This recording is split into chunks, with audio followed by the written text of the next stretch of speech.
지도자란 영향력이 있는 사람이라고 그랬습니다. 지난주에 이어서 말씀을 전하는데요, 지난주에는 노르웨이의 나라를 변화시킨 한 사람 한스 허그라는 청년의 이야기를 했었습니다. 그 사람을 단련하는 데는 칭찬이 들어간다고 그랬습니다. 사울은 천천히요, 다윗은 만만이라는 칭찬을 들었을 때 천도 칭찬이고 만도 칭찬인데, 더 칭찬받은 자와 좀 덜 칭찬받은 자와의 이 인생의 전환점이 왔다고 그랬습니다. 그래서 덜 칭찬받은 자인 사울왕은 그의 말로가 비참하게 끝났고요, 칭찬을 듣고 10여 년간 훈련받고 연단받았던 다윗은 통일왕국을 이루는 위대한 왕이 된 줄로 믿습니다. 두 사람 다 칭찬으로 훈련하셨다는 것입니다. 우리도 하나님께서 그렇게 훈련하실 수가 있다는 것이죠. 그래서 하나님은 칭찬으로 사람을 달아보시고, 우리 사람 한 사람이 다윗의 인생을 보면요, 유년기는 좀 불행하게 살았던 것을 알 수가 있습니다. 오늘 내용을 전하다 보면 여러분이 그의 어릴 때의 모습을 여러분들도 접목할 수가 있을 것입니다. 사무엘 선지자는요, 15장에서 사울왕이 버림을 받고 그로 인해 슬퍼합니다. 주의 종은 성도들의 그 안위에 대해서 어려움이 있을 때 같이 슬퍼하는 것을 알 수가 있습니다. 사무엘 선지자가 그렇게 슬퍼하면서 슬픔에 있을 때 하나님께서는 이제 사무엘 선지자에게 너는 이새의 아들에게로 가서 다음 때 왕에게 기름을 부으라 그랬어요. 이새의 아들이 몇 명이라고 말해주지 않았습니다. 이새의 아들, 막내 아들 다윗이라고 말해주지도 않았습니다. 우리가 순종을 하고 안 하고는요, 철저히 내가 누군지 알고 정확히 알 때 순종한다는 건 순종이 아닙니다. 이새의 아들까지만 알려주셨는데 사무엘은 곧바로 떠나게 되었습니다. 6절에서 10절까지 내용을 보면 7 아들 중에 엘리압을 선두로 하여서 키가 크고 잘난 엘리압이 지나가니까 이제 사무엘 선지자 기름을 부으려고 했습니다. 왜냐하면 사무엘 선지자가 보기에는 장남이기도 하지만 마음에 들었던 것입니다. 그때 하신 말씀이 오늘 여러분이 읽으신 본문의 말씀이죠. 너희는 외모를 보거니와 나 여호와는 중심을 보느니라. 이 말씀은 수태 들으셨을 것입니다. 제가 잘 아는 존경하는 목사님이요, 이화여대 간사로 가서 섬길 때였답니다. 이화여대는 남자 구경하기가 힘들대요. 그 오래된 옛날 이야기지만 그 옛날에 이화여대에 강의를 하러 갔는데 게시판에 신문이 게재되어 있더랍니다.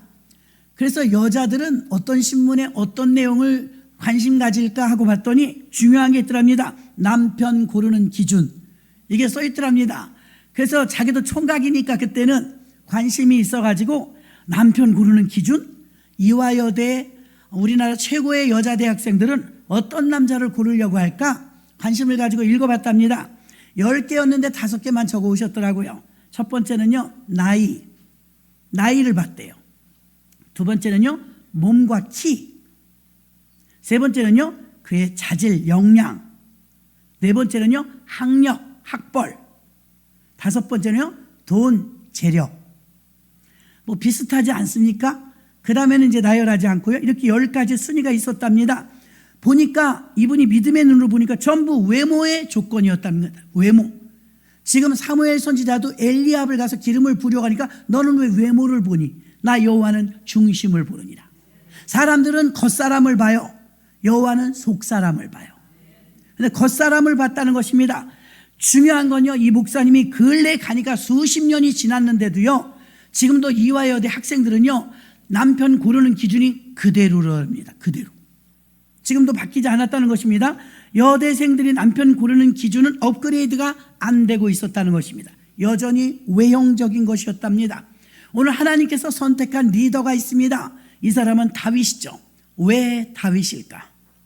외모가 아닌 중심을 하나님께 합격했던 다윗. 그는 어떤 부분이 하나님께 합격했을까? 우리가 외형적인 부분이라면 우리도 부족한 것이 있겠지만 하나님이 중심을 보신다니, 이왕이면 내면의 사람을 강건하게 만들어서 여러분도 하나님께 발탁되시기를 주의 이름으로 축원합니다. 하나님이 말하는 중심이라는 중심은 그럼 무엇일까? 우리 의지가 굳고 흔들림 없는 사람 이렇게 생각하기가 쉬운데요, 여기서 말하는 중심은 그런 것이 아닙니다. 하나님이 말하는 중심은 첫 번째는요, 온유한 자를 말합니다. 온유한 자. 온유하다니까 인사 잘하고 조용한 사람 말하는 것이 아닙니다. 온유한 자의 기준을 말씀해 드리도록 하겠습니다. 바람은 보이지 않지만 방향은 알 수 있죠. 또 사무엘 선지자는 매사에 성급하게 결정하지 않았습니다. 아니, 누가 왕을 세운다고 아들들을 집합시켜 놓으라는데 아들이 하나 빠졌으리라고 상상 못합니다. 원래 다윗은 8형제인데요, 중간에 하나가 죽었대요. 이때 시점이 8인지 7인지는 전체 모르지만 어쨌든 다윗은 막내였습니다. 다윗의 나이는 16 안팎이었어요. 이때 나이가 16살짜리가 왕이 되기는 너무 빠르죠. 그런데 어찌됐든 여러분의 집을 한번 생각해 보십시오. 어떤 집이 아들이 7, 8이 있는데 막내를 들에 가서 위험하게 양을 치라고 시키겠습니까? 일반적인 가정에서는 막내 그렇게 내돌리지 않죠. 형들하고 같이 보내거나 그렇게 하지 않겠습니까? 그런데 이상한 것은요, 이 집은 막내는 밖에 나가 일을 하고 7형, 6명의 형은 다 와서 대기 중이었습니다. 얼마나 멋부리고 와서 서 있었겠습니까?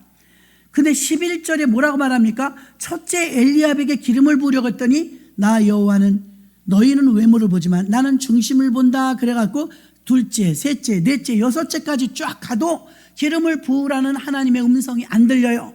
11절에 가서 말합니다. 당신 아들들이 다 왔소? 이새에게 묻습니다. 그때 희한한 말을 합니다. 말째가 안 왔어요. 들에서 양을 쳐요. 아니, 다 모여놓으라고 했는데 왜 말째를 데려오지 않았습니까? 11절에 말하죠. 나는 그 아이를 데려오기 전에 밥을 안 먹겠소. 훌륭한 리더는 어떻습니까? 목적의식이 뚜렷합니다. 자긴 지금 왕에게 기름을 부으러 갔지 융숭한 대접을 받으러 간 것도 아니고 밥을 먹으러 온 것도 아니라는 것입니다. 당신의 아들들이 다 여기 있느냐? 물었고 막내가 양을 치고 있다고 하니까 데리고 오지 않으면 밥을 먹지 않겠다고 말했습니다. 사람을 보내서 다윗을 얼른 데려왔겠죠. 형들이 이렇게 많은데 막내가 양을 치고 있는 자체도 평범한 집안과는 좀 다릅니다. 그래서 사무엘 선지자가 이제는 그가 도착하니까 성경은 뭐라고 말합니까? 키가 작고 아담하며 얼굴은 붉었대요. 키가 작고 아담하대요? 크지 않은 겁니다. 사람들의 눈에 보기에는 양에 차지 않습니다. 그런데 하나님이 바로 이 아이다. 이 아이에게 기름을 부어라. 그게 키가 작고 용모가 작은 그런 다윗이었던 것입니다. 그래서 이제 다윗에게 기름을 붓게 되죠. 또 하나님은 어떤 사람을 중심이라고 했냐면 온유한 자라고 했는데 온유한 자의 기준이 어떠느냐? 리더십이 여기서 나옵니다. 당시 블레셋과 전쟁 대치 중이었습니다. 얼마 동안 싸우지도 못하고 대치만 했냐면 40일 동안 휴전이었어요. 그런데 싸움을 도두는 자라고 하는 앞장선 그의 리더, 블레셋 군사의 리더인 골리앗이 호령호령하면서 너희가 하나님의 군대야? 나도 못 이기는데 하나님이 그것밖에 안 돼? 막 조롱하기를 40일째예요. 사울 왕과 요나단 왕자와 이스라엘 백성들이 많이 있었지만 그가 입고 다니는 갑옷이 57kg가 되니까 창자루가 15kg가 되니까 덤빌 사람이 없었어요. 근데 이 또 범상치 않은 일이 또 생깁니다. 아버지가 형들이 그렇게 많은데 그때 7 아들 중에 3명이 군대 갔어요. 그러면 3명이 군대 넷째, 다섯째, 여섯째가 있지 않습니까? 희한해요. 아버지가 다윗을 불러서 그 위험한 전쟁터에 어린아이를 혼자 보냅니다. 복근곡식을 해줄 테니까 군대가 있는 형들 잘 있는지 보고 면회하고 와라.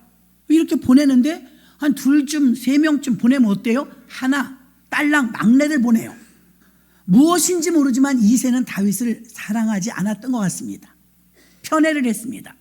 그래서 도착을 해요. 군사들이 40일 때 대치 중인데 갑자기 어디서 희한한 소리가 들려요. 너희가 하나님의 군대냐? 하나님이 나를 못 이기냐? 막 삿대질을 하면서 이를 호령호령하는 거인을 봅니다.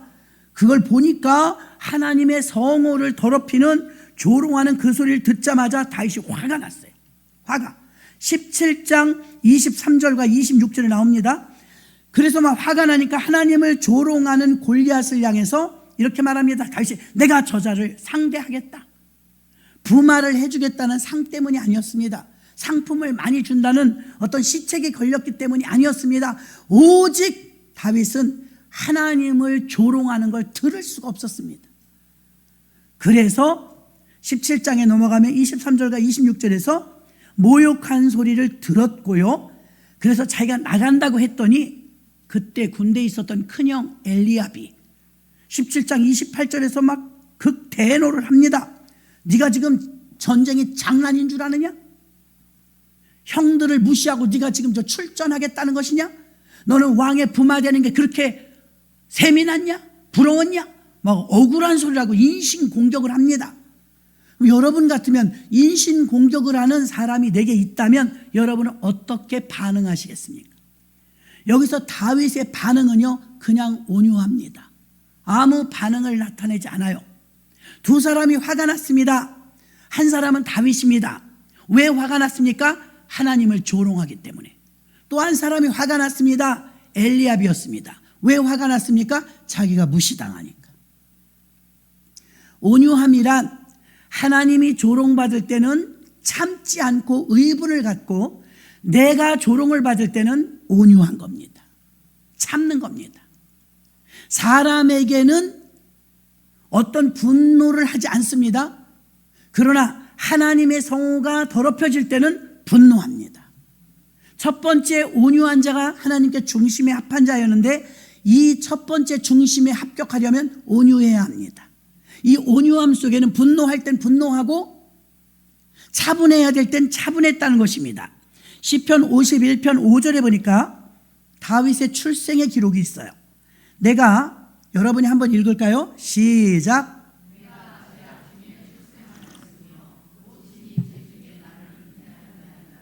어머니가 바람을 피신 건지 뭐 밖에서 나온 건지 자세히는 몰라요. 그러나 저가 아는 친구 하나도요, 그 어머니가 자녀가 6인가 7인데 제 친구만 그렇게 미워해요. 제가 한번 물어본 적이 있어요. 야, 너네 엄마는 꼭 이상해. 남의 엄마 같아. 왜 너만 보면 그렇게 못 잡아먹어서 일 못 시켜서 안달이냐? 그랬더니 친구 하는 말이, 우리 아버지가 내가 태어날 때 바람 폈대. 그래서 날 그렇게 미워해. 애기한테는 너무 상처인 거예요. 자, 그럼 다 그렇진 않겠지만 다윗이요, 지금 시편 51편 5절에 내가 죄악 중에 출생했대요. 어떻게 임신한지는 모르겠습니다. 모친이 죄 중에 나를 잉태했대요. 무슨 일이 있었던 건 사실입니다. 어쨌든 집안에서 다윗은 왕따였어요. 그리고 그가 10년 동안 연단을 받을 때도요, 찾아오지 않아요. 형들이 그 고생을 하는데도요. 조금 이상하긴 했어요. 여러분, 만약에 여러분이 다윗 같은 형편에 태어났다면 여러분은 세상 탓, 부모 탓, 환경 탓 할까요? 안 할까요? 내가 이런 집안에 태어나갖고, 내가 이런 부모 밑에 태어나갖고, 내가 이런 가난한 집에 태어나갖고, 내가 이런 무능한 부모 밑에 태어나갖고, 내가 이게 죄 지은 부모 밑에 태어나갖고, 삐뚤어지기 딱 좋은 나이 16살입니다. 삐뚤어지기 좋은 나이, 방황하기 좋은 나이, 세상으로 빠지기 좋은 나이, 죄 짓기 좋은 나이, 그런 나이였는데 다윗은 그렇게 되지 않았어요. 혼자 양을 치라고 들판에 내보내면 그곳에서 찬양하며 악기 다루며 시인이요 용맹가요, 또 짐승이 양을 잡으러 오면은 돌팔매질을 연습해 갖고 한 번에 명중시키는 훈련 등등, 오히려 광야에서 혼자 있을 때 환경 탓하고 삐뚤어지지 아니하고 그 중심에서 하나님만을 바라보며 하나님과 깊은 교제 시간을 가짐으로 시편이 150편인데요 100편을 다윗이 썼어요. 그는 시인이었고 가수였고 그는 연주자였고 그는 하나님의 사람이었고 하나님을 바라보는 하나님의 종이었습니다. 그렇게 자기를 만들어가고 있었습니다. 그 어려운 환경 속에서 환영받지 못하고 그의 출생이 환영받지 못하고 출생의 비밀이 있음에도 불구하고 다윗은 환경 탓하지 않았어요. 어린 나이에 삐뚤어지고 싶었겠지만 삐뚤어지지 않았어요. 그는 올곧게 잘 자란 줄로 믿습니다. 오늘 형의 분노하는 모습과 다윗의 분노하는 모습은요, 둘 다 반응은 화를 냈어요. 그러나 전혀 다른 화였죠. 다윗은 하나님의 성호가 더럽혀지니 화가 났고 엘리압은 자기가 무시당하니까 화가 난 것입니다. 안 그래도 다윗을 별로 좋아하지 않는데, 기름 부음까지 받았는데, 형인데 내가 더 잘났는데 나를 무시해? 나도 나가지 못하는데 네가 나가?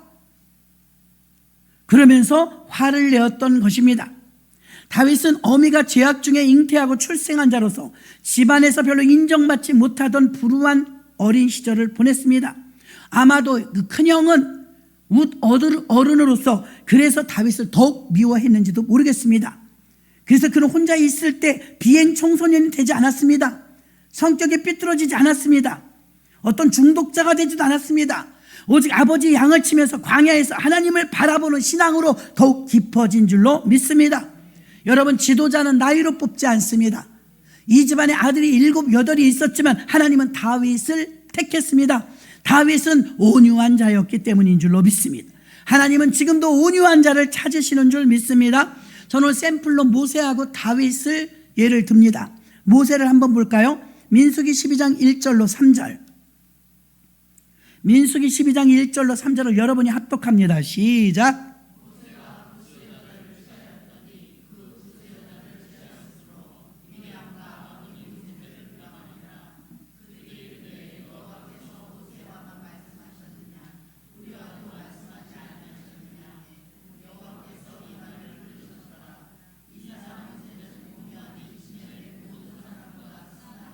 아멘. 잘 들으셔야 돼요, 여러분. 지도자가 되려면 버려야 될 것과 취해야 될 것이 있거든요. 지금 무엇을 버려야 되는지 보시기 바랍니다.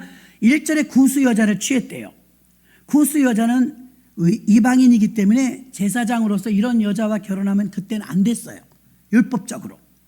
모세가 잘못한 거 맞아요. 주의 종도 실수할 수 있습니다. 실수했는데 그것을 친누나인 미리암과 친형인 아론이 뒤에서 비방했대요. 비방은요, 대놓고 하는 말이 아니에요. 뒤에서 제3자들에게 나팔을 부는 거죠. 뒷담합니다. 남의 흉을 보는 겁니다. 이것을 많이 하는데 여러분, 여기서 모세의 반응을 봅니다. 자신을 비방했다는 소리를 제3자를 통해서 들었어요. 그러니까 자기가 그렇게 욕먹고 흉 듣고 하는 소리를 들었는데 여기서 모세는 온유합니다. 누나하고 형에게 덤비지 않습니다. 따지지 않습니다. 저주하지 않습니다. 그냥 온유해요. 3절에 우리가 읽었던 것처럼 이 사람 모세는 온유함이 지면의 모든 사람보다 승하더라 하고 3절에 나와 있습니다. 온유하다고 성경이 기록했고 하나님이 인정했습니다. 구스 여자를 취한 건 잘못이지만 비방했습니다. 누군가의 잘못을 보면 습관처럼 비방하는 사람이 있어요. 그래서 무서운 말씀이 있어요. 2절입니다. 2절 하반절에 보니까 모세가 온유하고 잠잠하니까 2절에 하나님께서 너 셋 다 나와. 주의 종들입니다. 셋 다 나오라고 했습니다. 그리고 이렇게 말합니다. 여호와께서 모세와만 말씀하셨느냐? 우리와 말씀하지 아니하셨느냐? 이 말을요. 다시 말하면 우리도 주의 종이야. 우리도 하나님의 종인데 너만 하나님의 종이야? 이게 지금 지도권에 대한 도전입니다. 하나님은 서열을 세우셨어요. 지도자는 나이로 세우는 게 아니라고 했습니다. 모세가 막내인데 여기도 막내가 1지도자예요. 1지도자. 그리고 아론이 3살 많은 형입니다. 미리암은 그보다 훨씬 나이가 많은 큰 누나예요. 훌은 매형입니다. 아론과 훌. 나이가 많아요. 자, 여기서 보면요. 이렇게 똑같은 주의 종인데 너는 왜 그렇게 권리가 많냐? 권위에 대한 도전이 있었어요. 마침 실수를 하니까 기다렸다는 듯이 퍼부어댑니다. 잘못하기를 기다리는 사람이 있어요. 놀라운 사실은 모세는 온유하여 잠잠했더라 했습니다. 그런데 2절 하반절에 여호와께서 이 말을 들으셨더라. 무슨 말을요? 비방하는 말을. 여러분, 놀라운 사실은요, 소름 돋습니다. 하나님의 종이 온유한 자가 되면, 여러분들이 하나님의 백성이 온유한 자가 되면 하나님이 대적해 주세요. 하나님이 심판해 주세요. 여호와가 들으셨더라. 말 조심하셔야 됩니다. 누군가 내가 뱉는 말 한마디에 상처받을 수 있고요, 내가 하는 비방이 내 공적을 다 까먹을 수가 있어요. 뒷담화를 하면 하나님이 들으십니다. 그리고 더 놀라운 사실이 그 뒤로 쭉 나옵니다. 어떻게 나옵니까? 미리암이 문둥병이 걸려버려요. 하나님의 심판을 받고 여호와께서 들으셨더라. 곧바로 미리암이 비방하고 다니다가 문둥병이 걸려요. 문둥병은 천벌입니다. 그런데 더 놀라운 사실은 이 이스라엘 남자 장정만 60만 명이요. 60만 명이 막 불평하고 원망할 때 기도해도 응답이 안 되다가 모세가 기도하면 응답해 주셨어요. 모세가 자기 누나가 온몸이 눈처럼 하얗게 되니까 문둥병 걸리니까 다시 기도합니다. 하나님 안 됩니다. 우리 누나가 지금 미리암이 문둥병에 걸렸습니다. 하나님 이건 아니지 않습니까? 저도 원하지 않고 우리 백성들도 원하지 않습니다. 미리암이 잘못하긴 했지만, 아니 잘못은 모세가 있다니까요. 미리암은 흉본거에 흉본거, 없는 사실을 말한 게 아니고 있는 사실을, 실수하기를 기다렸다는 듯이 비방한 거예요. 우리가 왜 온유하지 못하느냐 하면 비방하는 자리에 서 있기 때문이에요. 비방하는 분들 조심히 들어야 됩니다. 여기서 여호와께서 들으셨더라, 이게 너무 크게 들리는 거예요. 여호와께서 들으시더니 곧바로 문둥병이 와, 몸에 질병이 왔다는 거예요. 어려움이 왔다는 거예요. 본인에게 괴로움이 왔다는 거예요. 왜? 비방해서. 그래서 어떻게 됐습니까? 모세가 또 중보기도하는 장면이 그 뒤로 쭉 나옵니다. 하나님 살려주세요, 살려주세요. 하나님 이렇게 말합니다. 야, 이왕에 내가 벌을 내렸는데 지금은 안 된다. 일주일 기다려라. 일주일 기다리면 내가 깨끗이 치료해 줄게. 너의 기도 때문에. 여러분, 온유한 자의 기도는 다 응답됩니다. 온유한 모세가 기도했더니 저주받은 문둥병이 일주일 있다 끝나는데, 여기서 중요한 사실이 있습니다. 일주일 동안 그 많은 사람들이 진행을 못했어요. 가나안 땅을 향해서 계속 전진 중이었잖아요. 근데 중병이 걸려갖고 문둥병이 걸려서 저 뒷방에서 이거 일주일 지나길 기다리고 있는 미리암 때문에 아무도 진행을 못한 거예요. 즉 민폐를 끼치게 됐다 이 말입니다. 모든 이들 손해를 끼쳤다 이 말이에요. 미리암과 아론에게 하나님 말합니다. 너희들에게 내가 꿈으로 말해주고 책으로 말해주고 선지자를 통해서 말해주지만 내 종 모세는 내가 직접 대면하는 종이다. 어디서 까부냐 이거예요. 아무리 주의 종이라 할지라도, 셋 다 주의 종이라 할지라도 나는 모세를 우선순위에 두었다. 질서를 말씀하고 있는 줄로 믿습니다. 그래서 구수 여자를 취했던 모세가 더 중보기도 해갖고 2절에 하나님이 들으셨다는 것 때문에 문둥병에 걸렸고, 지도자 리더를 흉봤다고 리더가 같이, 만약에 여러분 이런 모습이 있습니다. 내가 모세라면, 아니 내가 이 외국 여자와 결혼한 게 뭐 그렇게 잘못이냐고, 도대체가 형하고 누나가 나한테 뭐 해준 게 있냐고 따지고 덤비면, 지도자나 리더가 흉봤다고 해서, 죄 지었다고 해서, 혹은 실수했다고 해서 같이 흉보고 같이 대적하고 같이 싸우면 어떤 역사가 있느냐? 주변에 가까운 사람들이 다 상처받아요. 응? 누가 잘했니 잘못했느니가 문제가 아니고 지도자들끼리 다투는 모습은 아주 꼴불견입니다. 왜? 주변에 상처를 주기 때문이죠. 그러나 모세는 그렇게 대응하지 않았죠. 하나님이 중심을 보는 사람, 온유함을 가지고 있는 사람, 이미 훈련이 마스터된 사람이에요. 광야에서 40년 동안 광야에서 훈련을 호되게 받아가지고 온유함이 가득했던, 원래는 혈기왕성했던 사람인 거 여러분도 아시죠? 살인도 저질렀던 사람이에요. 근데 모세가 40년 훈련을 받고 나니까 순종이나 온유는, 충성은 저절로 되는 게 아닙니다. 훈련받아야 되는 줄로 믿습니다. 형제들하고 싸우지 않았습니다. 모세는 온유했기 때문에 싸우지 않았어요. 대꾸하지 않았어요. 그리고 그 문제가 수습이 됩니다. 온유한 자의 모습을 통해서 그가 기도했을 때 즉각 응답되었다는 것을 알 수가 있고, 미리암은 문둥병에서 노임받았습니다. 온유한 사람은 화를 컨트롤합니다. 온유한 사람은 아무 때나 분노하지 않습니다. 온유한 사람은 분노가 올라오지 않습니다. 모세는 온유함이 훈련된 자였죠. 감정대로 살지 않습니다. 모세는 말씀대로 삽니다. 자기 자신이, 우리들도 마찬가지입니다. 저평가받았을 때, 오해받았을 때, 더 심한 비방받았을 때 여러분의 반응은 어떠십니까? 나를 잘 모르는 사람이 흉봐, 나를 저평가해, 나를 누군가 중상모략해. 그때 여러분은 화가 올라오냐 이 말입니다. 화가 올라오면 온유한 자 아닙니다. 아직 훈련이 덜 된 상태인 것입니다. 다윗과 모세 두 사람을 보면요, 가까운 사람들로부터 비방을 받았어요. 공격을 받았어요. 그때 반응은 똑같았습니다. 온유했습니다. 아멘이십니까? 이 두 사람의 반응은 형이 엘리압이 인신공격했고요, 누나 미리암이 인신공격했습니다. 그때 싸우는 거 봤습니까? 온유해요. 아무도 대꾸하지 않았습니다. 자, 두 번째는요, 어떤 사람이 중심 있는 사람이냐? 충성된 자가 중심된 사람. 중심이 하나님 중심 보는 사람이 중심의 첫 번째는 온유, 두 번째는 충성입니다. 고린도전서 4장 1절로 2절 봅니다. 여러분이 읽을게요. 시작.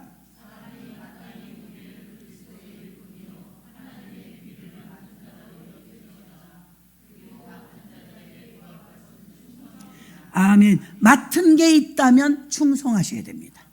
예, 충성은 또 하나의 열매이지요. 맡은 자들이 구할 것은 충성이다. 하나님은 충성된 자에게 대면해 주십니다. 모세는 민수기 12장 6절로 8절을 봅니다. 이게 이제 아까 제가 말씀드렸던 대화의 모습입니다. 여러분이 합독할게요. 시작.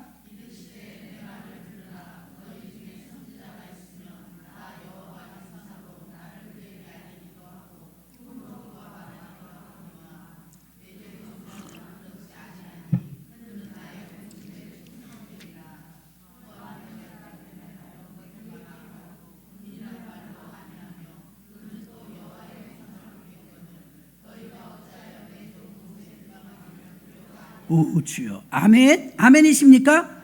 이렇게 하나님이 변호하는 거예요. 어디라고 감히 내 종 모세를 너희가 함부로 비방하느냐? 그는 내게 충성된 자다. 그러니까 하나님이 보는 중심은 온유와 충성을 보는 것입니다. 모세의 충성은 광야의 전문가예요. 여러분, 40년을 한 동네 살면 그 동네는 손바닥 보듯 해요. 인천에서 40년 이상 사신 분 동서남북에 어딘지 다 알아요. 동네 이름만 대도 인천인지 서울인지 알 거예요. 모세는요, 광야에서 40년을 살았어요. 그럼 광야 길을 빠꼼입니다. 내비게이션처럼 잘 알아요. 자, 여기서요, 자기를 따라오는 자들이 남자만 60만 명, 가족까지 합하면 약 250만 명에서 300만 명, 인천 인구 정도가 돼요. 어마어마한 인구죠. 그들을 다 데리고 가라는 사명을 받아서, 이게 맡긴 자에게 구할 것은 충성이라고. 여러분이라면요, 혼자 가면 벌써 가요. 늦어도 한 달이면 가요. 혼자 가면 길 잘 알겠다, 빨리 간다고요. 근데 불평하고 원망하는 이들을 다 끌어안고 가는 거예요. 내 믿음 좋다고 앞서가는 거 좋은 거 아닙니다. 내 믿음 아무리 좋아도 약한 자의 믿음과 발 맞추는 겁니다. 따라오지 못하고 처지는 믿음의 사람들이 분명히 있어요. 내 믿음은 지금 한 달이면 갈 수 있는 믿음이지만, 내가 전도한 구역 식구는 한 달에는 30년을 걸릴 믿음이에요. 모세는요, 단 한 명도 빼놓지 않고 그들과 발을 맞췄어요. 모세가 왜 온유하고 충성되다고 하냐면, 자기 잘났다고 자기 길 잘한다고 혼자 덤성덤성 가지 않았어요. 제가 좀 발걸음이 빠르거든요. 일행 속에서 제가 좀 빨리 앞장서 가는 편이에요. 버스를 타도 전철을 타도요, 제가 딱 타이밍을 맞춰갖고 어디든 잘 서면 꼭 내 앞에 서요. 성질이 급한 거죠. 그럼에도 불구하고 항상 마음속에 되뇌이기는 말이 있어요. 성령님 타세요. 성령님 앞서주세요. 성령님 인도해 주세요. 성령님보다 앞서면 실패하거든요. 이렇게 모세는요, 일행들을 데리고 가야 되는 사명이 있어요. 지도자로. 자기 혼자 가면 빨리 갈 수 있어요. 그런데 그렇게 하지 않았습니다. 속썩이는 그 일 많은 이스라엘 백성들 군중을 다 끌고 가게 되었던 것입니다. 디모데전서 1장 12절 봅니다. 합독하시겠습니다. 시작.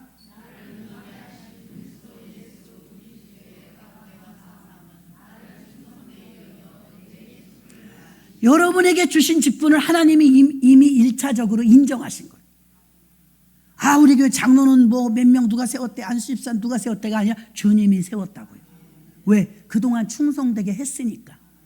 근데 여기서요, 충성되게 여기서 직분을 주셨는데 여기서 상향 조정되는 사람이 나오고요, 하향 조정되는 사람이 그 직분에서 반드시 나와요.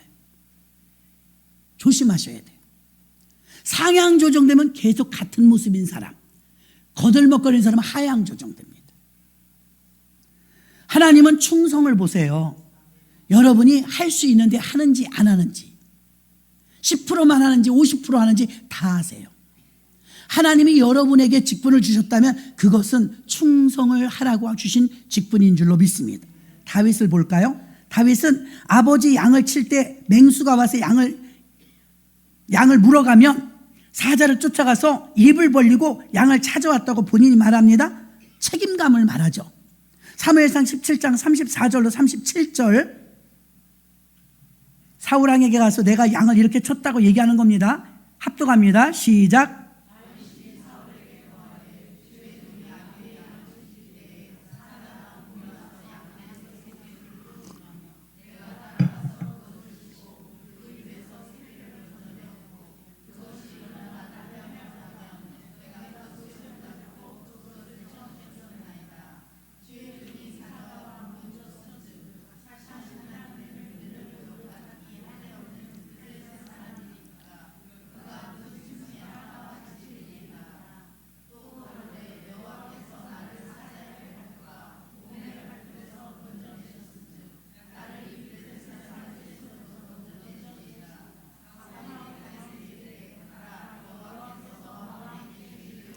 아멘. 사울왕이 처음에 이해 안 돼. 너는 소년이고 저 사람은 용사야. 네가 나가면 네가 죽어. 난 너를 내보낼 수가 없다. 골리앗에게 안 내보낸다고 했더니 이제 설득하는 장면이에요. 그렇죠? 왕이시여, 내가 아버지 양을 치는 목동 아닙니까? 내 아버지 양을 가끔 곰이 잡아갈 때가 있어요. 사자가 물어갈 때가 있어요. 그럼 나는 그냥 내버려두지 않아요. 끝까지 쫓아가서 그 입을 벌리고 사자를 찾아오고, 사자 속에서 양을 찾아오고, 그래도 안 될 때는 그 수염이라도 내가 잡아 뽑았나이다. 엄청나게 용감하죠. 여기서 말하는 건요, 목숨 걸고 지켰다는 거예요. 만약에 저에게, 여러분에게 아버지 양을 지켜라, 아버지 양을 지키는데 사자가 와서 한 마리 물고 갔어. 그 와서 우린 보고만 하면 돼. 아버지, 오늘 사자가 와서 한 마리 물어갔어요. 무서워 혼났어요. 이럴 거예요. 무서워서 혼났다고. 다윗은요, 자기에게 맡겨진 아버지의 양을 한 마리도 뺏기지 않기 위해서 악착같이 쫓아가서 여기서는 목숨 걸고 건져온 거예요. 하나님은 이런 충성자를 찾으시는 거예요. 하나님은 어떤 중심이요? 충성하는 중심. 다윗은 아무도 안 보는데도 충성한 거예요. 빈들에서 양을 지키고 있었기 때문에 아무도 안 봐요. 그런데 충성했어요. 빈들에서 양을 치며 그 시간에 양을 돌보며 시편 100편을 써내려가며, 그는 시인으로, 용사로, 사상가로, 가수로, 연주자로, 백발백중 돌 던지며 맞추는 훈련자로, 똑같은 환경, 똑같은 시간, 똑같은 나이의 애들에 비해서 지도자급으로 성장되는 다윗은 남달랐다는 것입니다. 환경 탓하고 세상 탓하고 부모 탓하지 않고 그곳에서 하나님만을 바라봤다는 것입니다. 하나님은 이런 사람을 지금도 찾고 계시고, 이런 사람을 하나님의 큰일 맡기시려고 책임감 있고 아버지 양을 지키며 양을 빼앗기면 빼앗기지 않으려고 목숨 걸고 달려가서 찾아오는 성실함, 그리고 책임감 있는 충성, 목숨을 걸고 달려간 그의 충성을 보고 하나님은 이스라엘 백성을 맡겨도 되겠구나. 처음엔 작은 걸 맡겨요. 이 일에 충성하면 그 다음에 큰 걸 맡깁니다. 대부분의 사람들은 아예 큰 걸 달라고 말합니다.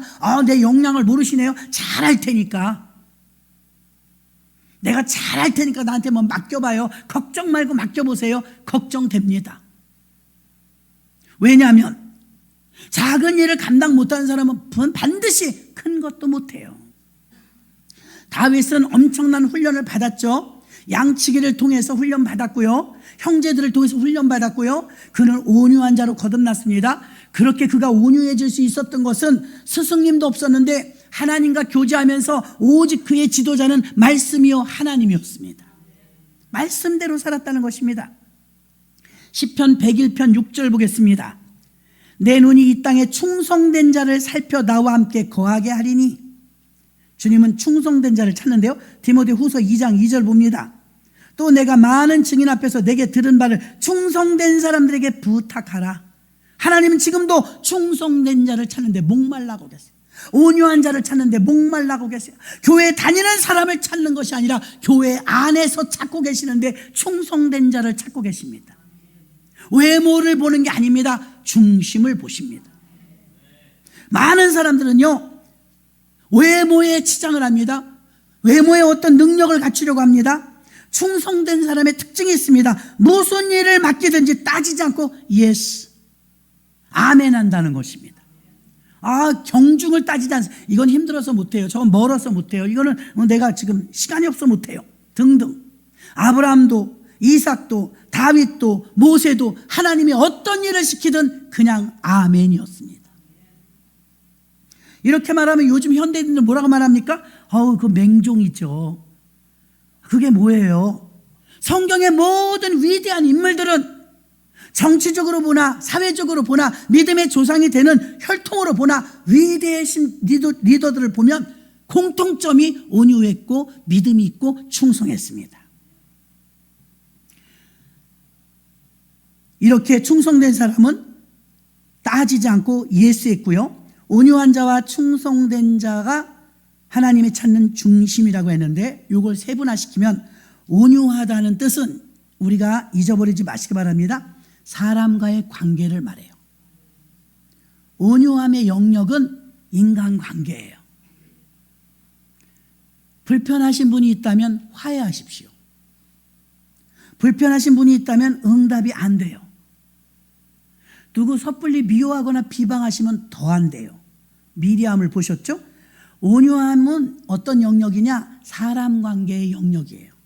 자, 온유함을 아까 모세에게 접목해봐요. 누나하고 형이 그렇게 손가락질하고 비방하는데 입 다물어요. 온유합니다. 우리가 또 못 참겠죠? 다윗 봐요. 형이 막 이 나쁜 놈아, 교만한 놈아, 아주 인신 공격을 합니다. 그때 형에게 형 제발 조용히 해, 나중에 얘기해, 이렇게 대들지 않았어요. 그냥 온유했어요. 사람과의 관계에서 나를 공격하는 사람을 대항하지 않아요. 이게 쉽지 않죠, 여러분? 비밀을 알려드릴까요? 어둠을 이기려면 불이 와야 해요. 빛이 와야 해요. 믿으십니까? 어둠을 이기는 건 어둠이 아니에요. 철이 철을, 칼이 칼을 날카롭게 하듯이 반대예요. 어떤 반대냐? 어둠을 이기는 건 어둠이 아니에요. 더 센 어둠이 아니에요. 골리앗을 이기는 건 골리앗보다 더 큰 사람이 아니었어요.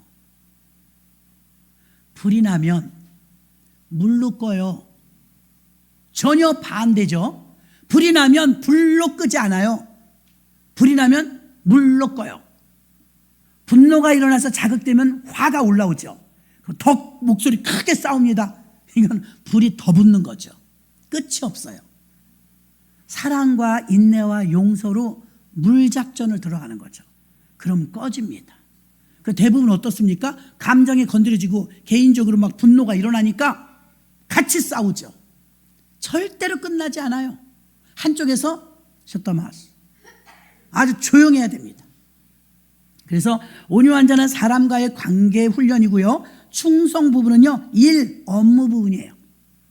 업무. 전에 한번 여러분에게 예화 드렸죠. 교회의 앞동네로 가면 내가 감기 세게 들었단 말이에요. 병원에 갔더니 너무 의사가 잘생기고 친절해. 간호사도 친절해.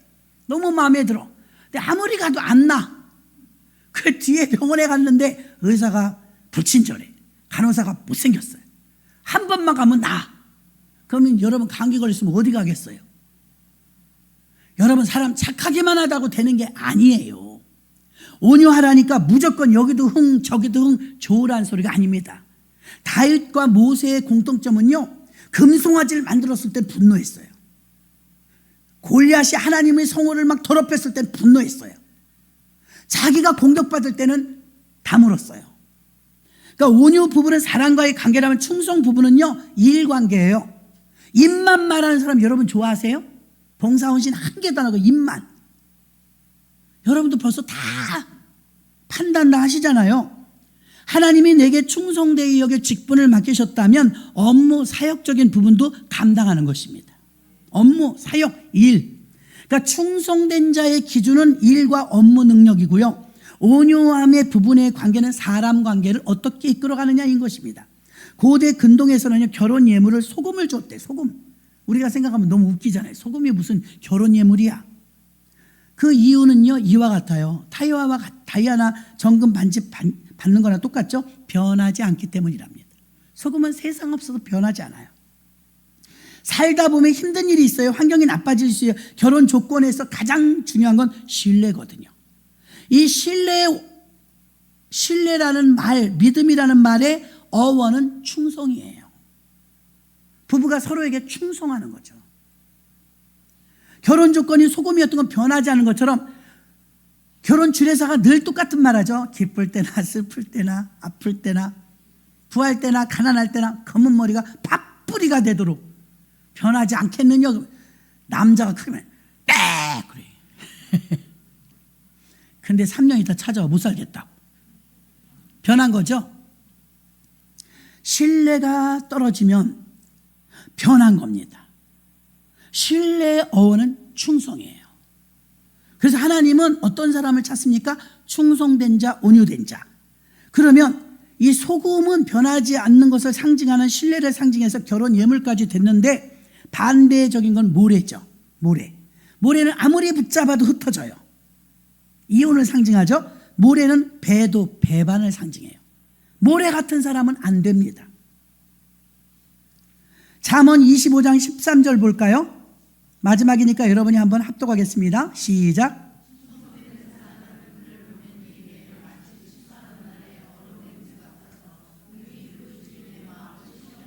아멘이십니까? 저는 이 기도를 가끔 해요. 하나님, 어떻게 하면 하나님을 좀 시원하게 해드릴까요? 등 긁어준다는 소리가 아니에요. 하나님 마음에 맞는 충성된 업무 능력과 하나님이 찾으시는 온유함을 갖추는 종이 돼서 모든 일을 맡겨도 척척 해낼 수 있는, 하나님을 좀 시원하게 해드리는 그런 종이 됐으면 좋겠다. 제 소원입니다. 그런데 그런 사람이 있네요. 잠언 25장 13절에 추수하는 날 땀이 많이 흘리죠. 추수하는 날이 얼음 냉수 같아서 능히 그 주인의 마음을 시원케 하느니라. 충성된 사람은 누가 봐도 시원해요. 하나님이 봐도 시원해요. 말씀을 정리합니다. 하나님의 기준은 능력이 아니었어요. 스펙이 아니었어요. 하나님이 찾는 기준은 외모가 아니었어요. 하나님이 찾는 기준은 외모가 아닌데 우리는 전부 외모를 보죠. 여러분의 조건 다 보세요. 전부 외모예요. 다 믿음 좋은 사람 그래요 여러분? 외모 보지. 수십 년이 지나도 이화여대 학생들이 기준이 안 바뀌었대잖아요. 하나님은 근데 학력, 학벌, 재물, 외모 보는 게 아니라 중심을 보신데, 그 도대체 매일 듣던 그 중심이 뭐냐를 오늘 파헤쳐 드린 거예요. 중심은 온유와 충성이었다. 온유는 사랑관계고 충성은 일관계다. 하나님의 기준은 외모가 아니고 중심입니다. 하나님이 보시는 중심이 무엇입니까? 모세와 다윗의 샘플을 통해서 충분히 설명을 해드렸습니다.